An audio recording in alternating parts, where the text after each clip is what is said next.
जरा सोच कर देखिए, जिस देश में आप रहते हैं वहाँ की मिट्टी कम से कम उपजाऊ होती जा रही है, जिससे फसल उगाना मुश्किल होता जा रहा है। भारतीय राजधानी में रेतीले तूफान की हालत बनी हुई है और अब इस इलाके के जल्द ही रेगिस्तान बनने की आशंका है। मिट्टी का रेत बनना और मिट्टी का कटाव दोनों ही चिंता के विषय हैं।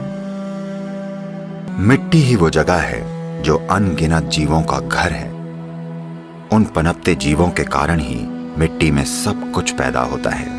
हमें खाना मिलता है, जानवर जिंदा रहते हैं। ये सब इसलिए होता है क्योंकि मिट्टी अच्छी है।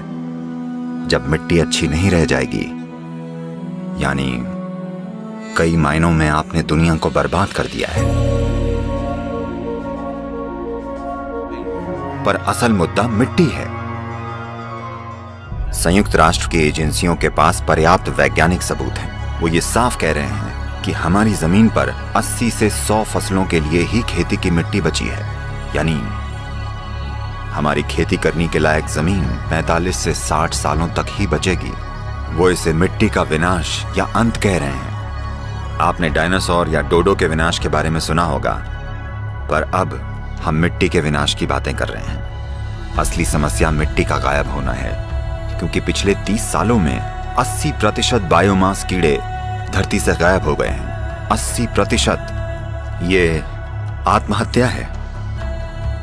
तो 45 या 50 साल के बाद धरती पर भोजन का गंभीर संकट होगा। ये होना ही है।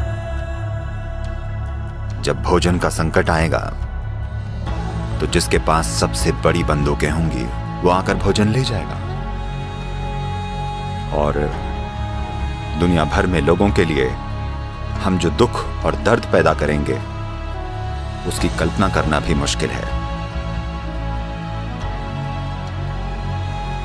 यह मत सोचिएगा कि सिर्फ गरीब मरेंगे, वो अमीरों को मारेंगे और अमीर मरेंगे। तो मैं चिंता पैदा करने की कोशिश नहीं कर रहा हूं। दुनिया के मुख्य वैज्ञानिक इसकी भविष्यवाणी कर रहे हैं। तो हम इसका क्या करने वाले हैं?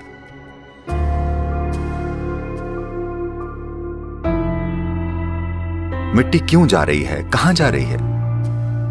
देखिए, अगर आप रेत में कार्बनिक या ऑर्गेनिक सामग्री मिला दें तो मिट्टी बन जाती है, और मिट्टी से अगर कार्बनिक या ऑर्गेनिक सामग्री निकाल लें तो ये रेत बन जाती है।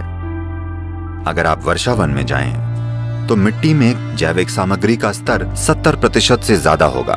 आमतौर पर खेती की मिट्टी में जैविक सामग्री कम से कम 3 से 6% होनी चाहिए, तभी हम उसे मिट्टी कह सकते हैं। कम से कम 3%। पर आज उदाहरण के लिए भारत की 62% मिट्टी में जैविक सामग्री 0.5 या उससे भी कम है। तो वाकई हम रेगिस्तान बनने की कगार पर हैं। ये पूरी दुनिया में हो रहा है, सिर्फ एक देश में नहीं। जिस तरह से खरपतवारनाशी, कीटनाशकों या पेस्टिसाइड्स का इस्तेमाल हो रहा है, हमें यह समझना होगा कि बायोडाइवर्सिटी या जैव विविधता का लगभग 82 से 86% मिट्टी के ऊपरी 12 इंचों में होता है। इसका मतलब है हम जैव विविधता को बिल्कुल नष्ट कर रहे हैं। जैव विविधता यानी मिट्टी में मौजूद ह्यूमस। ह्यूमन शब्द ही ह्यूमस शब्द से बना है, यानी ये मिट्टी वाकई जीवित है। तो ये बहुत बहुत जरूरी है कि मिट्टी पर ध्यान दिया जाए। ये मिट्टी ही है जो सारे जीवों का आधार भी है। धरती के चारों ओर औसतन 36 से 39 इंच ऊपर की मिट्टी धरती के 87% जीवों का आधार है। हमें चाहिए कि हम इसे फिर से पहले जैसा बनाने के लिए जागरूकता लाएं। ऐसा सिर्फ तभी होगा जब लोग ये कहेंगे कि यही वो चाहते हैं। तो आइए एक जागरूक धरती बनाएं। आइए इसे कर दिखाएं। लाए हरित संजीवनी, पाए हरित संजीवनी, लाए हरित संजीवनी, पाए हरित संजीवनी।